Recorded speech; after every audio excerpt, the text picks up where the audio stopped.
If you clicked on this video, you probably already know that some people have the ability to stop cars just by using their thumbs. And you are wondering if you've got that superpower too. Well, actually, I've been bitten by a radioactive car when I was 2 years old, and since then I drink a lot Come of on, petrol man, shut every up. day. Anyone can turn their thumbs into a travel ticket for the whole world. And today, you'll discover that it's pretty easy. Adventure had been calling me for a long time, but I've always preferred to hide behind books and movies.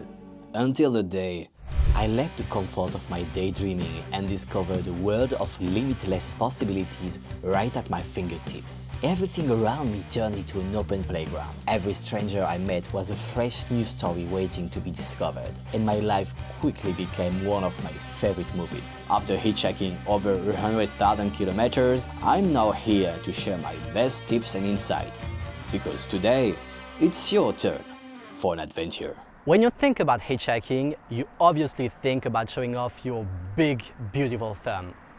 And we'll come to it, that's part of the game. But before doing so, we must think about where to hitchhike. So, how do you find the best hitchhiking spots? To answer this question, we'll have to see 5 key concepts, and to put them in situation, we'll take the itinerary between my hometown and Toulouse as an example. First thing is to be on the right direction, in a place where most traffic will actually go in the direction you want. This means that if you hitchhike from the center of your city, you will wait a long time, while if you are placed at the exit, for example just before the entrance of a highway, you will be more successful. Second thing, you need to be visible as much and as long as possible. What does this mean? Do not hide yourself behind some bushes or a corner. Don't do it in the middle of the road. Yes, you are visible, but if the driver was distracted, you might die.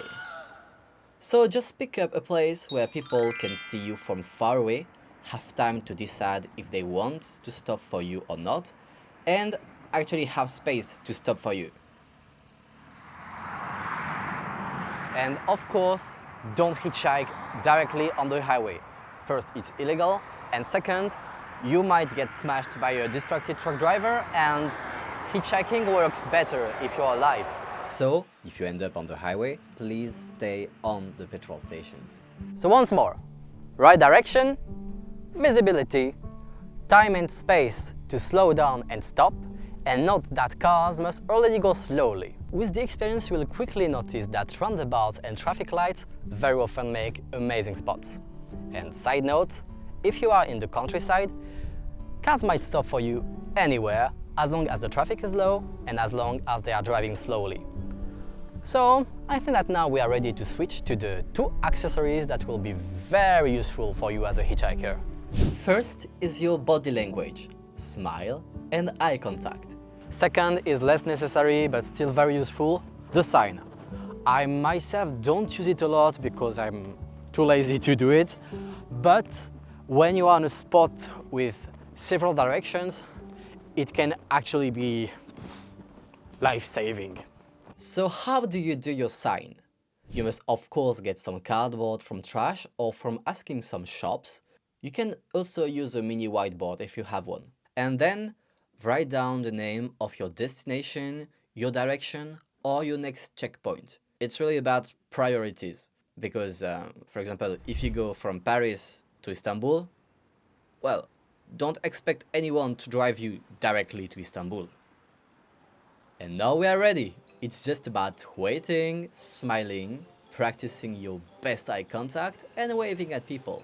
In general, in Europe, my average waiting time goes from 15 to 30 minutes.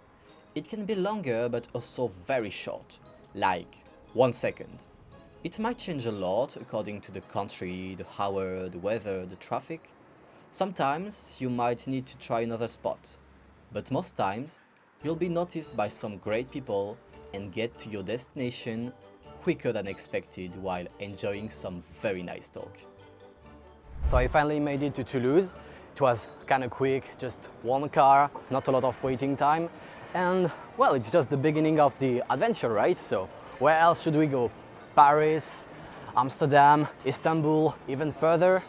You know, it's a whole new world that opens to you when you start to use your thumb. And actually, this technique can be completed by another one that will help you to do huge distances very efficiently.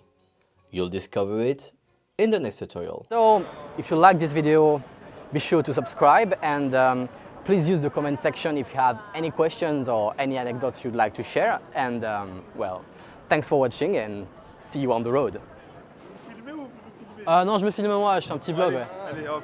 Tu veux faire beaucoup bonjour? Salut, salut. Yeah, les gens En à direct Toulouse, de c'est les Toulouse. meilleurs. People from Switzerland and from Romania. Yeah. Peace, peace. No, Yeah. from Algeria really, but I From Algeria. was living there. Okay, I'm okay. living in Romania. Okay, And I'm great. new here in Toulouse. Okay, both in You're Toulouse. gonna love to